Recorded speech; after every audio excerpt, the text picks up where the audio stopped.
اللہ کے رسول نے فرمایا کہ گانا سننا اس بدترین عمل میں سے ہے جس کی سزا دوزخ کی آگ ہے۔ امام علی علیہ السلام نے فرمایا گانا سننے سے مرد کی غیرت ختم ہو جاتی ہے اور عورت میں بے حیائی پیدا ہوتی ہے۔ امام حسن نے فرمایا گانا سننے والوں کی شفاعت میرے نانا محمد مصطفیٰ صلی اللہ علیہ وآلہ وسلم نہیں کریں گے۔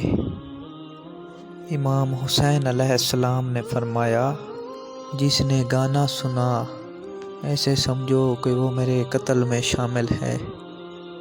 اللہ ہم سب کو توفیق دے کہ ہم گانے کے نزدیک نہ جائیں۔ ویڈیو اچھی لگی ہو تو لائک کر دیں، چینل پر نہیں ہوئے تو چینل کو کر دیں سبسکرائب اور بیل کے آئیکن کو ضرور آل کر دیں تاکہ ہماری نیو ویڈیوز آپ تک بآسانی پہنچتی رہیں۔ خدا حافظ۔